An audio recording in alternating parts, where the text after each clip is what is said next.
Wednesday. How you doing? Welcome back to another football chat with Ben. We recorded this one on the 31st of July, so anything that happens after the 31st of July, we have not covered. I shouldn't have to keep saying this. I'm going to say it twice more this week. Again, if fantasy football, put it on the screen.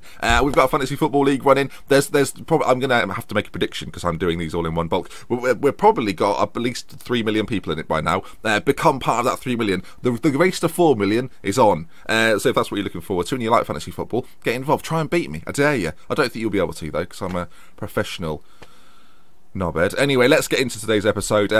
4 great guests once again. Have a little listen then. It's Manchester United, Manchester City, Norwich and Newcastle. Have a listen in.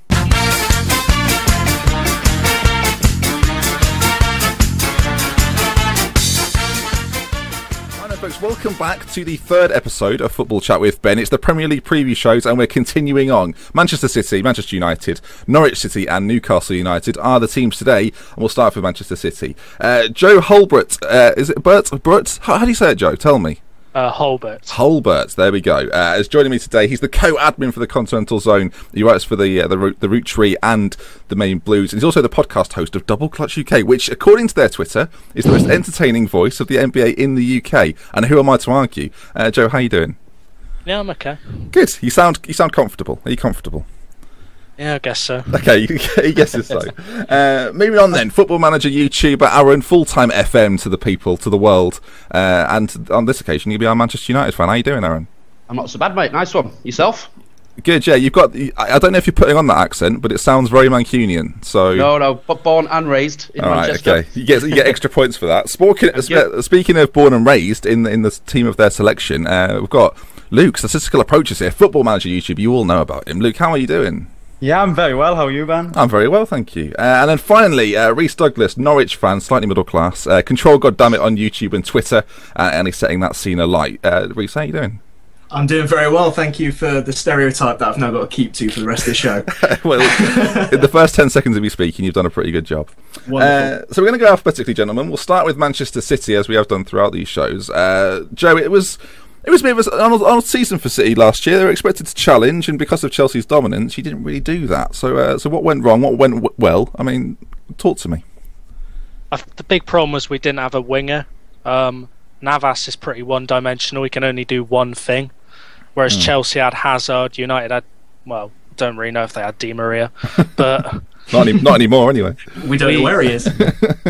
And big players didn't have, like Zabaleta and company had bad seasons. Toure went missing for half of the season. So the big positives are that Aguero and Silva were still playing well, and they should carry it into the season. But I don't think we ever were going to challenge when we were completely hampered by financial fair play.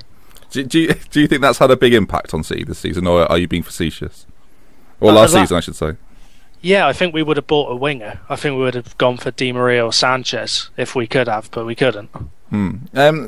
You mentioned the winger areas. I think a lot of City's problems last year, well, at least from the outside, I guess you can give me a bit more in-depth analysis on it, but was at the back. It seemed like you had Company was playing pretty well, Joe Hart was playing pretty well. Zabaleta had a sort of 7 out of 10 season, which you kind of expect, but he's been a bit of a bright light recently. Was that the case? Was Company missing a partner, or was Mangala doing quite a good job, actually?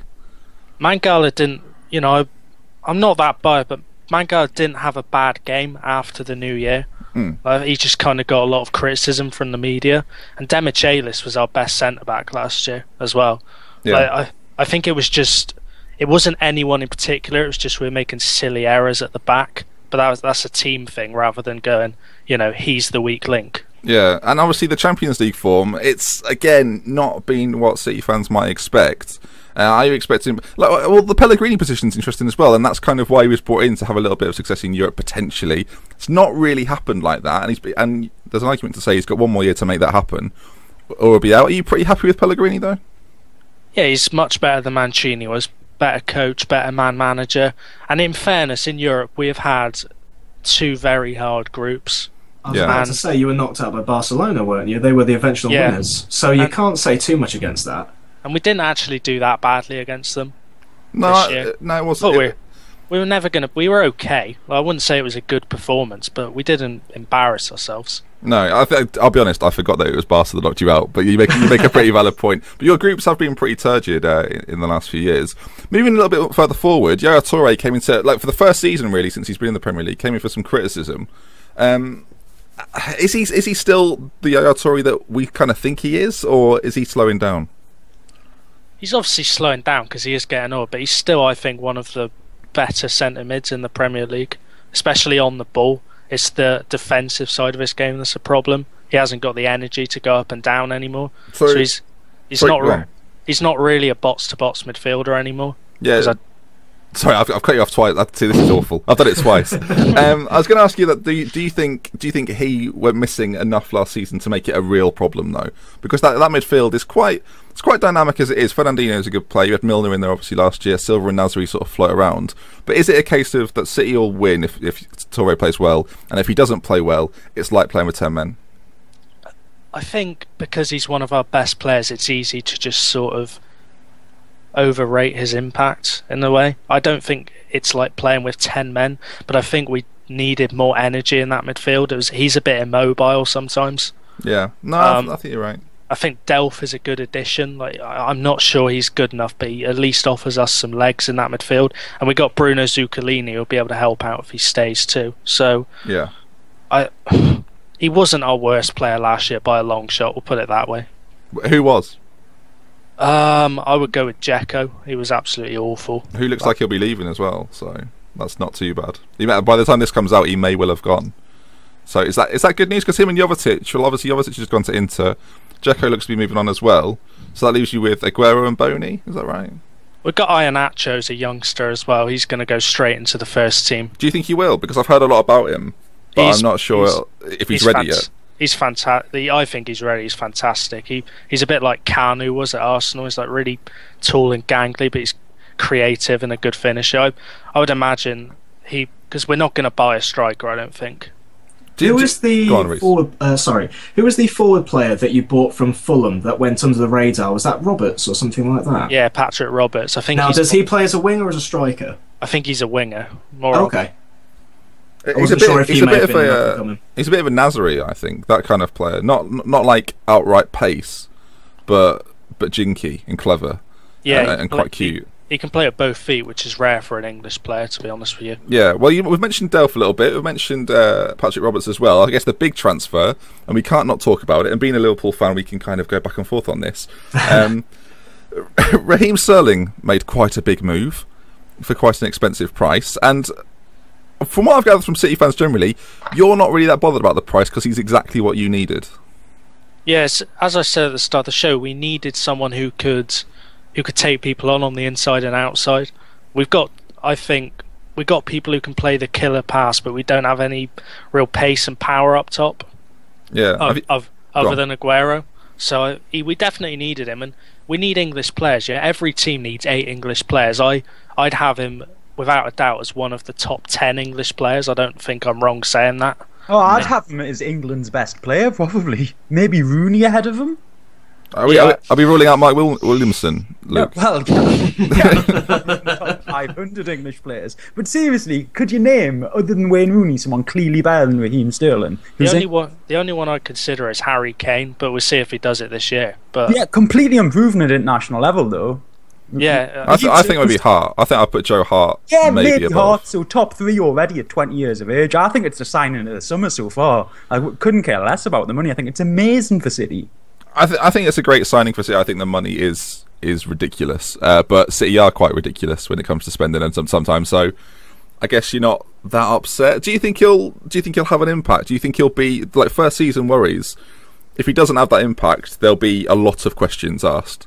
So what do you make of him sort of coming in as sort of this 20-year-old who's got a big reputation?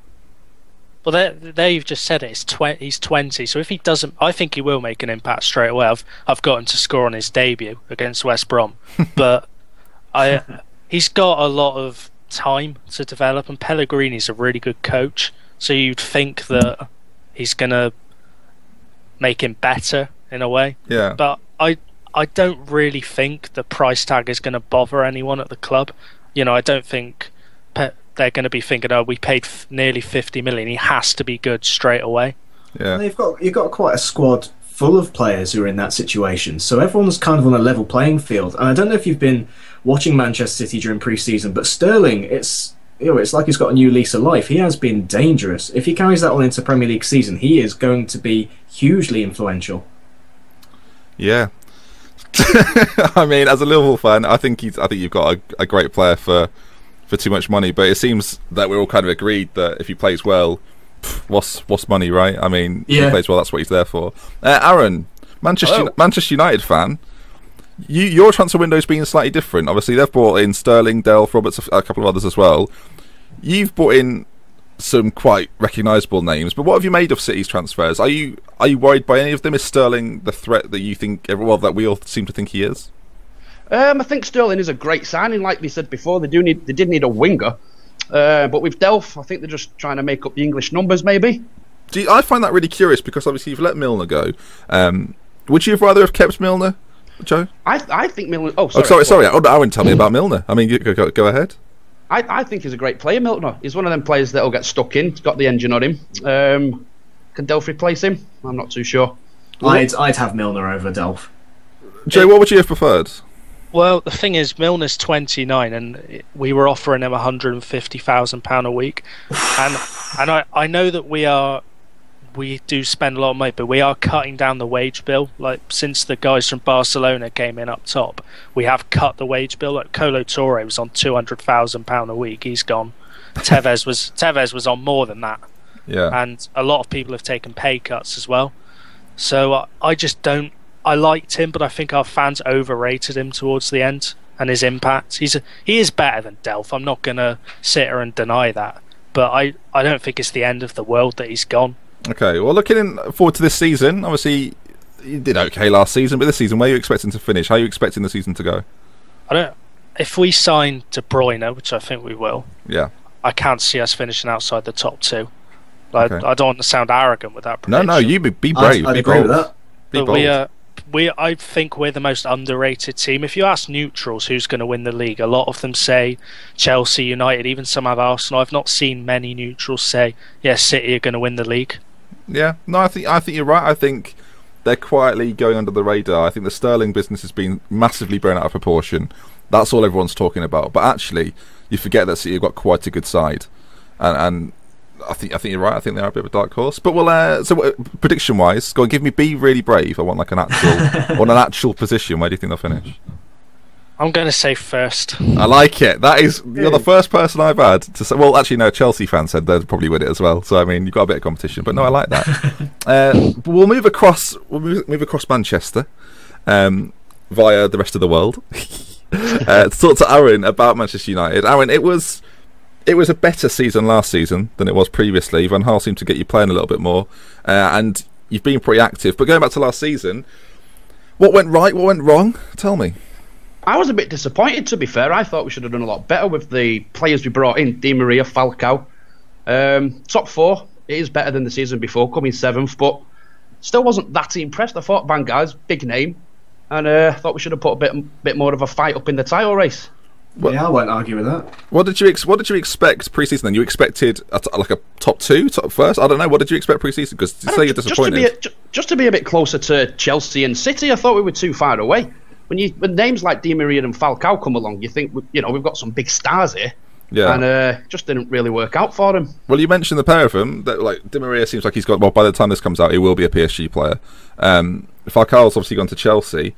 What didn't work? Because from the outside looking in, it looked like you played the wrong system for both players. It looked very odd and strange, and just didn't seem like you were trying to play for them. It looked like you wanted to play around Fellaini, and it was just you've got Di Maria and Falcao. Well, with Falcao, when I was at Old Trafford watching him, he made the right runs. I just don't think we had the player to spot him. That bit of creativity to spot his run. I just didn't think we had the player to pick out the pass for him. I thought he made some great runs, and people weren't really giving him the praise he did for it. But it didn't really work out. And I've got a feeling he's going to smash about 35 in for Chelsea this year. got a feeling he's going to do it. That'll just be in one game, I imagine. Actually, do you know what? That is a really good point. I'm just thinking about the squad as it was at the time. Carrick is meant to be more of the anchor man. He's not meant to be picking out the passes that a Scholes would have done. Di Maria would have only looked out for number one, so he would have just been looking for the goal rather than the pass for Falcao. And you look at players such as Fellaini or Herrera in the middle of the park, they don't have the vision that would have been necessary for him. Well, that's a great point. Herrera potentially, like Herrera's got that in his locker, but I mean, there wasn't enough of it. He's got more technique than most, yeah. Yeah, there just wasn't enough of it. But Di Maria, I find, like, obviously the Falcao one's interesting, but Di Maria has become almost more fascinating due to the fact you're now going to sell him back for a tiny loss. The loss is kind of inconsequential, it doesn't really matter, but why didn't it work? What happened? I don't understand what happened with Di Maria. He started off pretty good, didn't he, when he got that goal against Leicester, chipping the keeper? Yeah. Did he get his house robbed? Something like that? Didn't that have an effect on him? Someone burgled his house, took all his stuff. But hang on, he doesn't live in Liverpool, so you know. I thought that was the stereotype. Surely, maybe not. Maybe it's all changed. Good. I'm pleased. Yeah, I think after that's when it went a bit downhill. After him, someone did his house over. Then we just didn't hit the ground running after that happened. I don't know. I just don't. Premier League's a lot different in it to La Liga. I just don't think he could hack it. The thing is, though, didn't he have the second most assists in the league? I think we need to be careful because he was actually pretty good. It's just he was so expensive. I think if he'd wanted to stay for another year, he'd have probably been pretty good this coming year. For me, when he moved to United, he was a top 10 player in the world, so the standards are high, but second most assists, he was okay last year and did kind of fall off a cliff, started well, finished badly, but I think people overblow it and think he was terrible when really he was just alright with and kind of failed under huge expectations more than anything. Yeah, I think you're right. But looking on to this season then, I think you've bought really, really well, and I hate it. And I can't even pretend I don't hate it, but I hate it. I think Schneiderlin's a fantastic signing. I think Depay is. I genuinely think he's the signing of the summer. That's the one I'm excited the most about. Depay, very excited about him. I think we have to call him Memphis though. I think he'd much prefer to be called Memphis, and I've not spoke to him, but I'm happy to go by that. So I think he's a top player. Damian is another one you've brought in who looks like he'll play at right back, despite the fact he seems to play everywhere. Damian, to be fair, I remember him at the World Cup. When we played Italy, and I think the pundits were saying Wayne Rooney had to track back and help Leighton Baines out because he couldn't deal with Damian. Yeah. So I think they mentioned that at half time or something because I don't think Leighton Baines could, he just couldn't deal with him, and they were saying Wayne Rooney needed to track back. I've watched a fair bit of the Serie A the past year. He's very good. That's actually the signing that I think is the most impressive for United because the other three are good, but he's going to go under the radar, I think, and probably challenge Zabaleta and Ivanovic for that best right back in the league spot. Yeah, but we needed a right back. Valencia, he's not a right back, is he? He's a winger. I don't even know what he was doing playing there. So, how do you think United will set up next season? You brought in Schweinsteiger as well. It's again, we talk about this sort of creative, dynamic midfielder who can go forward and pick a pass. I'm still not sure you've got one. I think Depay's great if you get him the ball. I don't know what you'll do on the other side. Will you go back to a Valencia or a Young on that side? What's going to be the plan there? I'm not sure. Yeah, we do need that bit of creativity in the middle, but I think the Germans don't they call him the brain, Schweinsteiger? Well, he couldn't be. There's not a more German man on the planet than Bastian Schweinsteiger. Yeah, Bastian Schweinsteiger. You couldn't sound more German if you tried. Yeah. So how do you think they'll set up? Well, what have you been doing in pre-season? I've not seen much. We've done all right. I think we lost the last one against PSG, beat Barcelona. But that was the kids. The kids came on, did pretty well against Barca. So if Di Maria does go, I'm not that bothered, to be fair, because some of the kids look pretty decent. I'd rather play them instead of buying a replacement. Not only have you brought quite a few players in, obviously Sergio Romero's come in as well, but at time of recording it looks like De Gea is set to stay, which I'm very surprised at. But how we'll touch on it quickly. How big a boost is that? Yeah, massive. We'd have come 8th, 9th maybe if we didn't have De Gea last year. The amount of points he won, some last minute saves, the games where we won 1-0 or 2-1, 3-2, he was the difference between 3 points and 1 point. Or 1 point and no points. Yeah, well, he's staying, but a few that have gone. On a scale of 1 to 10, I want you to tell me how bothered you are. Okay, 10 being the most bothered you can be. Are you ready? We'll start with a big hitter, Tom Cleverley. -10. Wow, you've gone very reverse very quickly. You've broken the scoring system with one player. Nani. Oh, Nani. Oh, when he came, he had the potential. Everyone was saying he's the next Ronaldo, but he just never lived up to it. 4 maybe. I'm a bit gutted it didn't work out for him. Bit inconsistent maybe. And go on, who was that, sorry? No, it's me. It was just saying that's a pretty fair assumption. Nani has had some brilliant games for United in the past, and he can do some absolute genius at times. But yeah, it just didn't quite work out. Like I said, with the comparison to Ronaldo, just couldn't quite get up to that standard, and it was very difficult when he was in the same squad as Ronaldo. Ronaldo was always going to be the favourite there. So yeah, it was a could have been, but unlucky. All right, yeah, you've lost one more, which I think's. I'm surprised it took this long for him to go, actually. I thought at the beginning of last season his time was up. As soon as you brought Falcao in, RVP has gone to Fenerbahce. Interestingly, with Nani, which I find... that's kind of... No one's really talking about that, but I found that that's 2 good signings for Fenerbahce. They're going to be pleased. Yeah. But what do you make of RVP? I'm pretty happy he's gone, to be fair. Yeah, Fergie brought him in. I think Fergie knew he was going to retire. He wanted to get the league one more time after what happened the year before where City clinched it last couple of minutes. I don't remember it. Tell me more. Tell me more about it. I was on my way down to Old Trafford to celebrate. The wife calls me. She's a City fan. Dzeko scored. Brings me back a couple of minutes later. Aguero's got... The wife is a City fan? Yeah, you have no idea. What is your house like? It's split in 2 colours. Upstairs blue, downstairs red. They've actually bought a lot of blue stuff, the in-laws, but hopefully for them they've kept the receipts. He doesn't even call it City stuff. He just calls it blue stuff. They've bought loads of blue stuff. It's outrageous. Joe, do you remember that day quite well? Yeah, best day ever. You don't have to say anything else. He doesn't have to say anything else. He can just say best day ever, and I'll go, yeah, probably was. So this season, then, United stronger squad than last year. Van Gaal looks like he actually has got a bit more of a plan this year as well. What are you expecting? Expectations? Obviously, quite a few people are saying you could challenge Chelsea. I agree with them, frankly.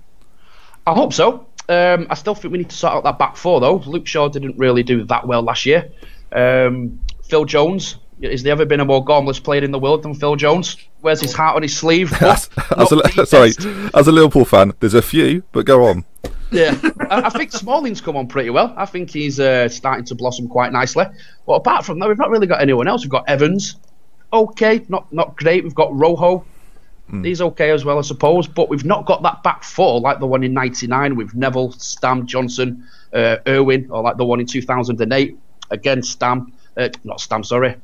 Vidic, Evra, Neville. We've not got that anymore. Our back 4 is appalling, and I think he needs to sort that out. I thought he would have done it this year, but he's not done it. Yeah, you've been linked with quite a few names, but I think Hummels has been linked numerous times. Otamendi's been linked. There's 1 or 2 others as well. League finish, though, I want you to be brave. I've already had Joe say that City will finish first. What do you think is the most likely scenario for Manchester United? I'd say third. Third? So how do you see the top 4, interestingly? I'd say Chelsea again. I think Chelsea are going to win it. Mourinho, he knows what he's doing. City, they've got Sterling. They've done all right with the signings, I suppose. I think they're going to get second. United third.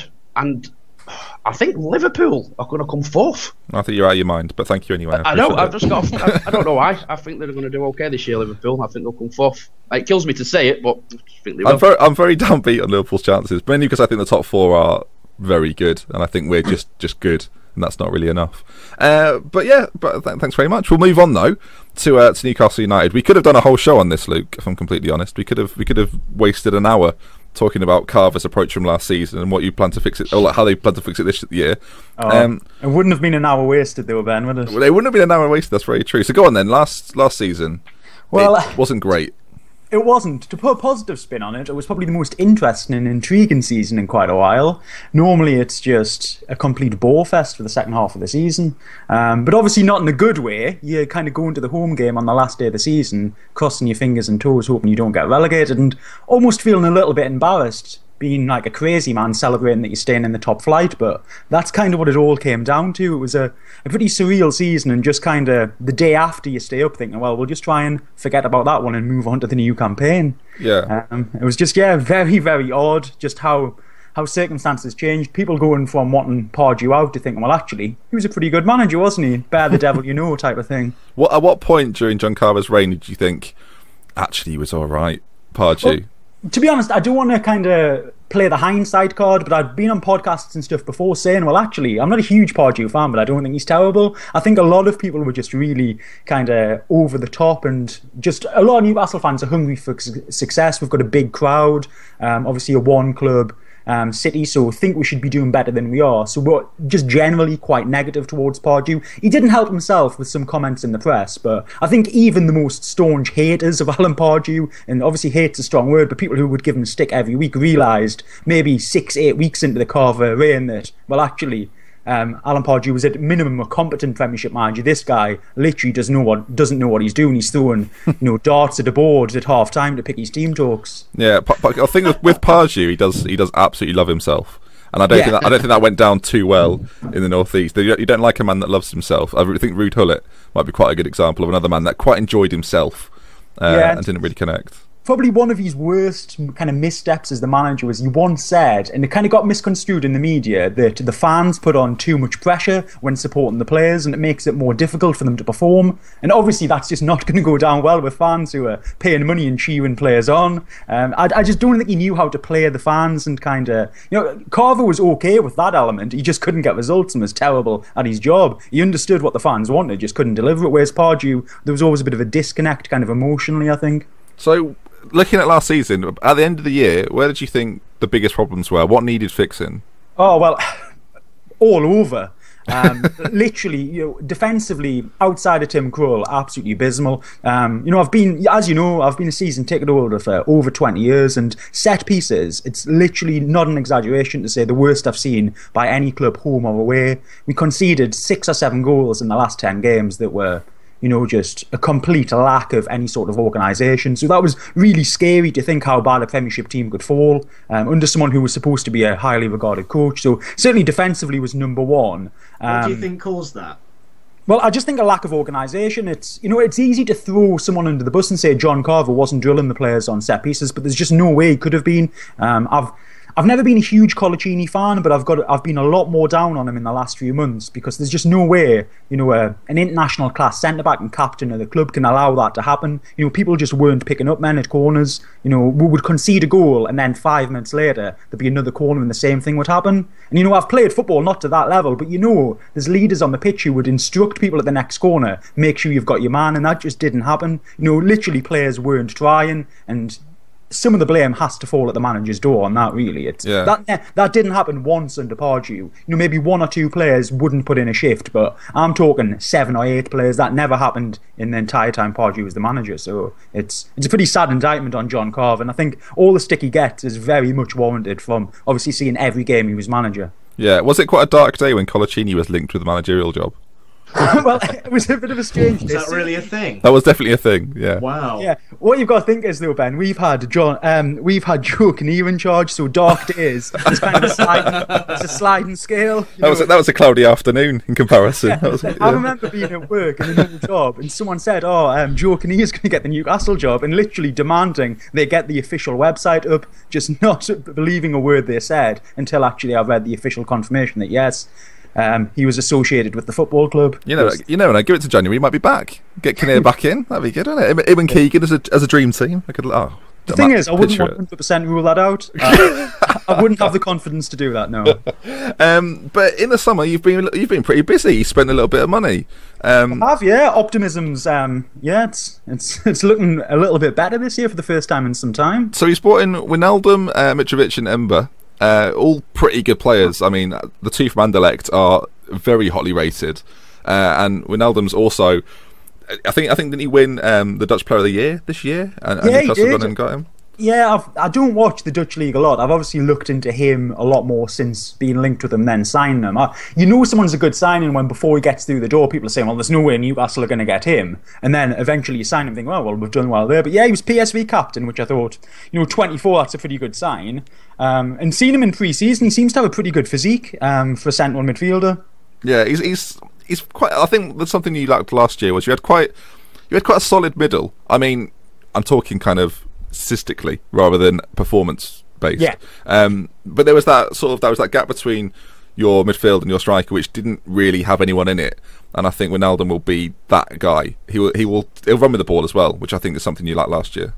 Yeah, you see, the issue was De Jong got injured for most of the season. He was probably, him and Cabela are the big recent signings in recent times for the club. So it was a bit of a shame. De Jong would have played as kind of your stereotypical number 10 last year, and barely got a kick because of injury. So it'll be interesting to see who gets that role this year. Wijnaldum seems much more athletic, whereas De Jong, Alan Pardew compared him to Teddy Sheringham, and from what I saw, he was a bit like that in the sense of relatively lacking in pace but quite clever, where Wijnaldum seems much more athletic and could maybe even play a little bit deeper, but we'll just have to see. It's a good problem to have a couple of players who are good in the same position. It's he seems to have a good goal scoring record as well. I think he's 18 and 42 in the Dutch league last year. So it's from midfield. It's not too bad at all. Really. Yeah, very much so. Just wrap my head around something just quickly. So is it still the Colaccini thing? No. It's that Wijnaldum. Is that how it's pronounced? Yeah, Wijnaldum. Yeah. Wijnaldum. So he's come from PSV Eindhoven. So you said he was the captain there, and he was the Dutch Player of the Season. Yeah. And he's come in at what, half the price that Depay did from the exact same club? Yeah. That's impressive. Just putting that up. Wow. Yeah. What does Mr. United think about that? Oh, Aaron, go on. I've not seen much of how do you say it, Wijnaldum? I'll do, yeah. Yeah, I've not seen much of him, to be honest. So I don't think my opinion would be valid on that one. Joe, do you know anything about Wijnaldum? No, I just know he's a box-to-box midfielder, which obviously Newcastle lacked a bit. I'll tell you what, if you came for facts, folks, me, Aaron, Reese and Luke have got them in abundance. I'll tell you. How old's Depay? Is he 21? 21, 22, right? Yeah, because that'll obviously have a little bit of an impact, but more than double the transfer fee does seem a little odd, I guess. Yeah, we get to sing "Walking in Memphis" at Old Trafford as well. I think that put his transfer budget up a little bit. Is that the highlight of the transfer, knowing that you'll get to sing that? Who doesn't love shit? Well, I'll tell you what, now Gerrard's gone, you need some new songs, so good, I'm pleased. The most exciting transfer for me at Newcastle is Mitrovic. He's kind of Zlatan 2.0, but he does not want to be compared to Zlatan at all. He's mental. Why not? Well, he says he's his own player, he doesn't need to be compared to anyone else. But he's a bit of a character, Luke, and I think Newcastle fans quite like a character. Yeah, I think the FA aren't going to like him from some of his goal celebration antics, but I think the fans, if he'll score goals and be a little bit mental, I think it'll go down quite well. Yeah, on the celebration, can I just the celebration thing, because you've brought it up, and I did amazingly, it's the only thing I did research into about Mitrovic, but it's actually like, I know what it looks like. If you haven't seen the Mitrovic celebration, Google it, because I can't describe it well. I'll say that much. But apparently, it's actually in reference to cutting the tongues off reporters. So he said. What? Yeah, it's basically if you imagine doing a scissors sign and then deciding to stick your tongue through the scissors. Well, that's literally what he does. I mean, sure, yeah, you've gone for it. Oh right. So if you do that in a nightclub, you're going to get a slap. As opposed. I'm not sure I can put that bit in. So what I'll do there is bleep what Reese has just said, and folks, you know what he said. I didn't think that through. I'm sorry. I'm just not going to put that bit in. So, so there we go. Anyway, I didn't think we'd be discussing that during the Newcastle moment, but we have done. But are you optimistic then, Luke? This season, you're obviously going to want to improve on last year. What are you expecting? Well, yeah, I think even with the signings, it's 3 pretty good signings, kind of addressing areas of need. If the squad stayed the same as it is now, i.e. no more signings, I would think maybe lucky to scrape into the top half. But there's rumours of Charlie Austin coming in. That would be amazing. Maybe a few more players. If that's the case, if we can get maybe another centre-back over the line, Charlie Austin and maybe one more player, I would think maybe even top 8. Because if we've got Austin, we're going to have him, and obviously Cisse and the young striker as well. You think that'll give us enough goals to have a decent push at maybe top 8, something like that. But it's hard to get excited. It's not as though in any way, shape or form we're going to be competing for the top 4. So really, my season this year is a cup run, maybe. Hopefully we'll actually start to try in the cups for a change. Mike Ashley has promised that this year, so we'll see how it goes. Because I'd certainly take 14th and doing well in the FA Cup, winning it. Obviously that would be kind of a dream scenario. But yeah, incredibly, we haven't spoken about McLaren.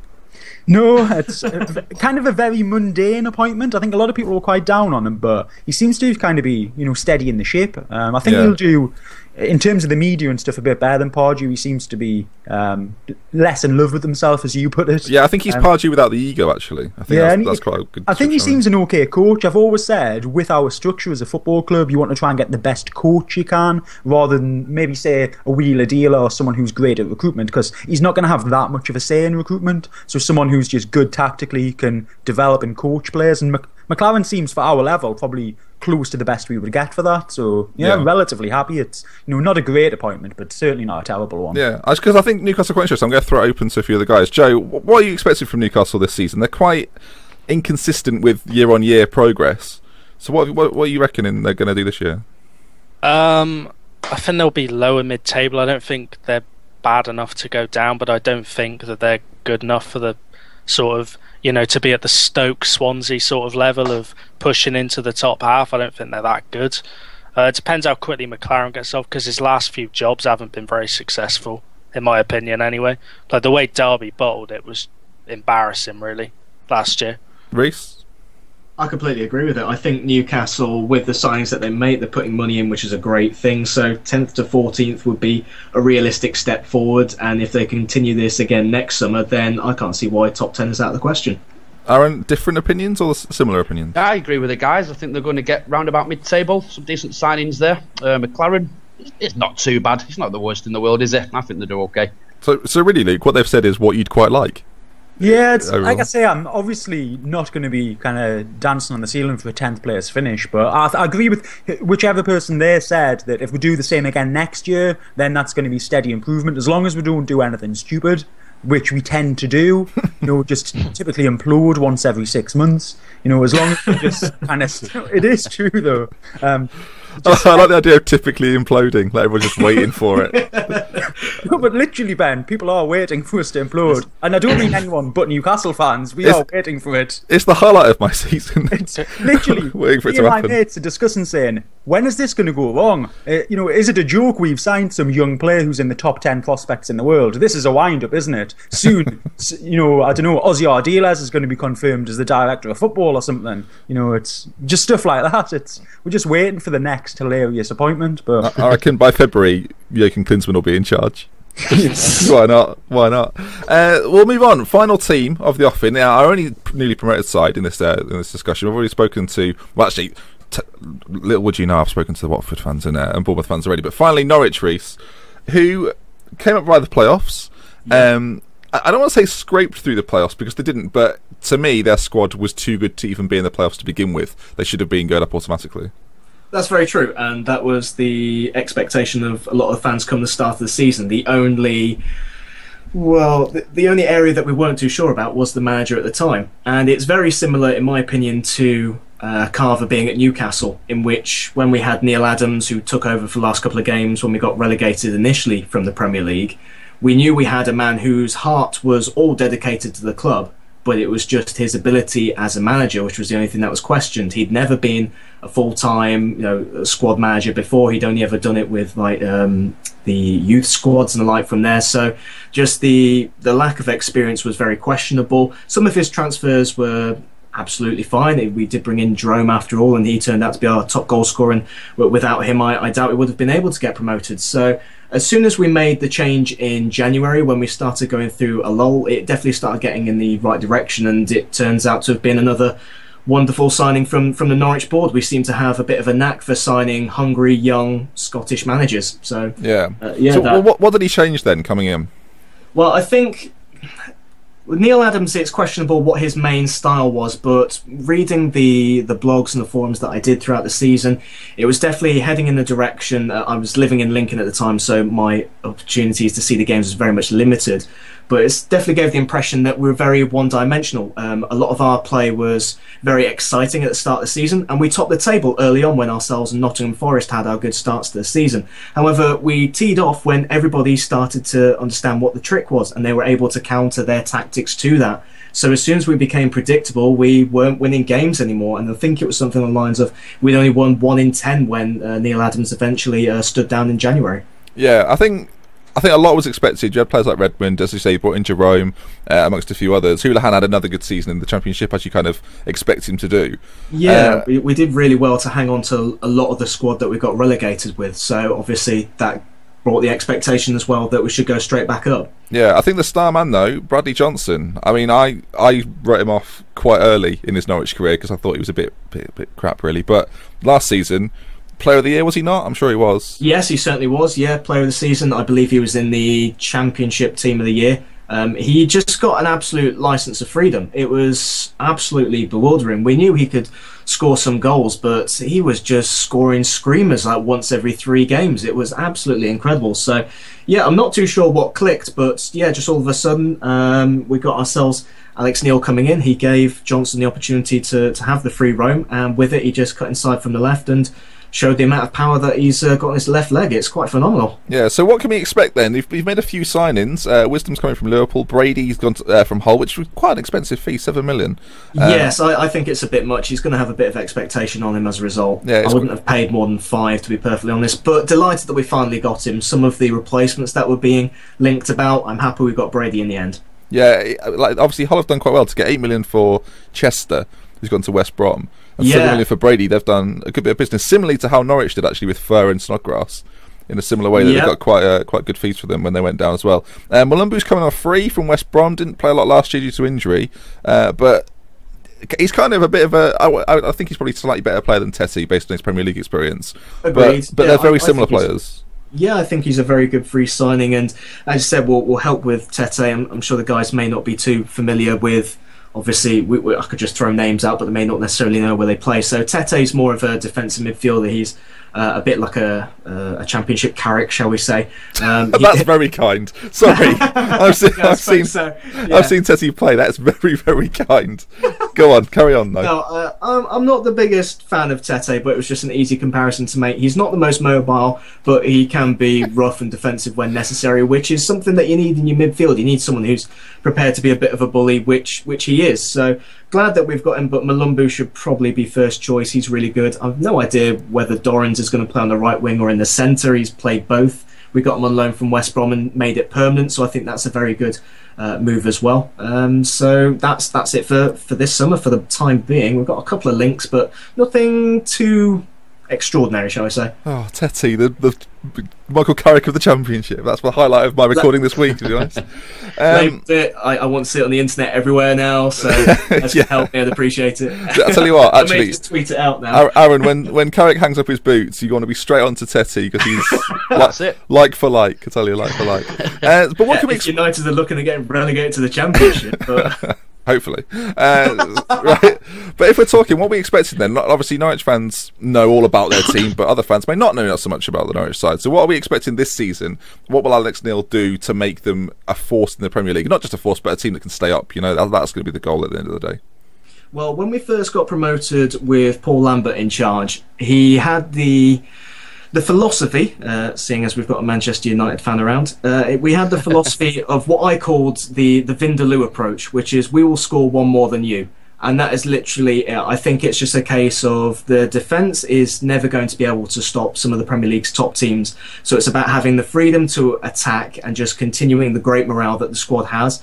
And hopefully with that we'll be able to cause some upsets that we were able to. I recall, unfortunately yourself as a Liverpool fan, I recall a 1-1 draw at Anfield with Grant Holt getting a header. There. I was actually at that game as well. So that was a cracking goal for him at the time. And it's just it's just having having a no fear factor. That's what it is. So long as we can just keep our shape and let the young players blossom in the way that they can do. We've got Murphy as our youngsters. Nathan Redmond could develop into a brilliant right winger. Just let them do what they do best, and hopefully 17th will be achieved. Yeah, I think it's important to note that the Norwich side that went down under Chris Hughton is a very different team to what has come up with Alex Neil. And I think rival fans might think, oh, you know what, Norwich didn't fare so well last time, but they've managed to get themselves back up. Will it be a case of the same thing? But in fact, it won't be. As you say, it'll be a lot more attacking. It'll be a lot more free-flowing. It kind of strikes me that Chris Hughton's quite a negative manager, like just in general. But Alex Neil's more positive. I think that will help them this year. Yeah, I completely agree that was the case. I mean, having Chris Hughton in charge was very similar to, again, we've had Newcastle here. It was like having John Carver there. It was a case of playing for a 0-0 draw, and it was absolutely awful, which is why we lost some of the players that we did. Again, going back to Grant Holt, he's one of our legendary strikers that we had. He ended up leaving just because we weren't playing the attacking football. He was scoring 15 goals, I believe it was, in the Premier League in the first season back up, but he scored 5 in the next season because Houghton played so very negatively. And you should never have a manager whose philosophy is to play for a 0-0 draw, because that's the best case scenario, which means 9 times out of 10 you'll get the worst case scenario, which was being on the end of a defeat. And it happened more often than not. Luke, what do you make of Norwich then? They're kind of a little bit of a... They're a little bit of a sneaky team. Not many people are talking about them. Lots of people expect them to go down. How are you expecting them to get on? Yeah, I think they'll be relatively competitive. Certainly, obviously, 17th kind of success for them. But in regards to Houghton, I kind of agree that he was negative when he was at Newcastle, but very direct. I'm kind of surprised that Grant Holt didn't do better under him, because obviously Houghton got the best out of Andy Carroll before his big money move, and wasn't that negative with us a little bit, but just very direct and wasn't very kind of aesthetically pleasing. But I guess with Norwich, you would argue that they had worse players. Yeah, that's what I was about to say. Perhaps it was the quality that Newcastle had as a result. It's probably the best team that he's managed in his career so far, so he had the best players at his disposal at the time. And don't you think he always looked depressed, Houghton? Yeah, on the sideline. It's as if he was stood on the sideline and someone's rang him up and said, the dog's dead. You know, that's how he looks all the time. No, I would agree with that. He's got quite. I can't say a word against that. He needed a bit of, I don't know, some medication or something. He's quite well. I won't go that far. He's quite a grey man, isn't he? He's got quite a grey kind of vibe about him. I don't know. That's what it just is. his hair. Got that Trevor McDonald look anywhere. He's going grey on top. Yeah. Oh, he's going very grey on top. I think it's the stress of the job. It's getting to him. Basically, we're saying Chris Hughton fell because he's ageing. That's that's Chris Hughton's biggest issue, age. I mean, if he can stop that, then he'll be a great manager. If you can stop time, you're fine. If he could turn that round, I'll tell you what, Brighton are Premier League bound. But folks, that pretty much brings us to the... I don't know, sorry, no it doesn't. Norwich, where are they finishing? Reece, what are you fancying? Well, with the squad that we've got at the minute, I think we're still lacking a couple of positions before I can confidently say that we've got a good chance of staying up. So at the minute, I'm almost feeling a little bit optimistic in saying 17th. I think we're missing a proven goal scorer before I can say that we're going to get the goals that'll keep us up. Right now, we've got a strike force. It's like Robert Earnshaw and Michael Chopra. Those guys were too good for the Championship, but they never quite made it at Premier League level. And that's what I feel about the strike force we've got at the minute. It's just not quite there. We've got Jerome, who may get us 5 to 10, but after that, it's like single figures for most of the rest of them. If we can get a proven goal scorer, then I believe we can finish 17th or plus. But at the minute, realistically, I'm going to say actually 18th, and we may go back down, but I'm just praying on 17th plus. Okay, we'll go around the room. Aaron? I think they'll stay up. I think 3 Premiership boys from last year will go down this season. Oh, go on. Yeah, I'm interested.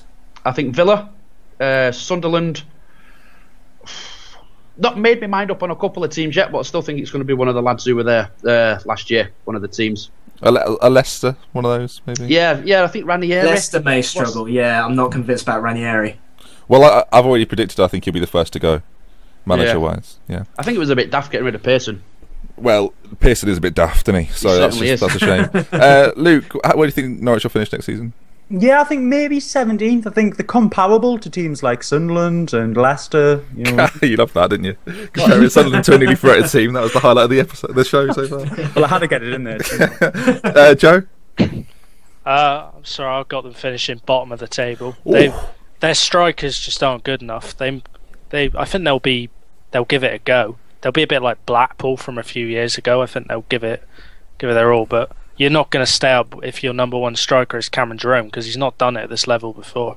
No, okay. Brutally honest. That's the Manchester City fan talking, isn't it? Well, you should have seen how we treated. Tune in for tomorrow, folks. Tune in tomorrow on Friday, folks, for how we give West Brom a tough time. Look forward to that. Anyway, that brings us to the end, gentlemen. Thank you all for joining me. There'll be links to all 4 of the guys in the description down below. Twitters, YouTube accounts, all sorts there for you. I hope you've enjoyed it, gentlemen. Please come back this season when we decide to talk about your team. It was a pleasure, my man. Thank you. Yeah, thank you very much for having me. I'd love to come back. Thanks a lot, guys. Cheers. Right then, that brings us to the end. If you've enjoyed today's video, please leave a like, and if you want to see more, subscribe to the channel. Until next time, we love with care from me, Dr. Benji. Goodbye.